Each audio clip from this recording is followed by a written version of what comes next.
मान लो 1 करोड़ रुपए आपके पास इन हैंड है, हाँ, तो आपको कैश डाउन में पूरा घर लेना चाहिए या फिर उसको इन्वेस्ट करना बहुत प्यारा क्वेश्चन, हाँ। बहुत प्यारा क्वेश्चन है, वेरी वैल्यूएबल क्वेश्चन।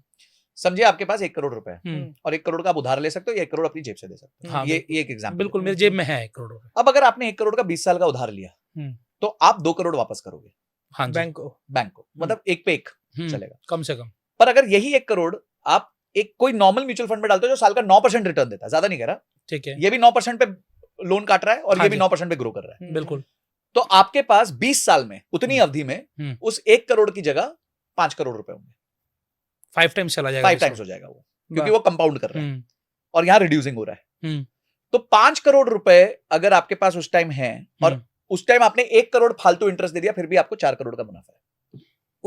लेकिन वो 5 साल में घर की भी वैल्यू बढ़ जाएगी ना, तो वैल्यू बढ़ेगी यार। नहीं, घर तो आपने फिर भी खरीद लिया ना, घर हाँ। तो आपने लोन पे खरीदा है। हाँ। क्वेश्चन है लोन से खरीदूं या अपनी जेब के पैसे से खरीदूं। अच्छा हाँ, ओके। ठीक है।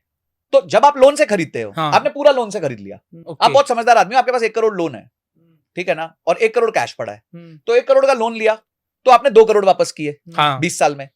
वही 1 करोड़ आपने चुपचाप बेसिक म्यूचुअल फंड में डाल दिया और उसने 9% रिटर्न दिया, 12 नहीं दिया, तो वो 1 करोड़ बन जाएगा 5 करोड़ 20 साल में। तो आपका प्रॉफिट कितना हुआ? 3 करोड़, 4 करोड़। 4 करोड़ हो गया। वहां खर्चा कितना हुआ? 1 करोड़। तो नेट प्रॉफिट कितना हुआ? 3 करोड़। और घर का घर रह गया हाथ में। मतलब ये सब चीजें सीखने के लिए आपके पास आना पड़ेगा। आप लाए ना मेरे को।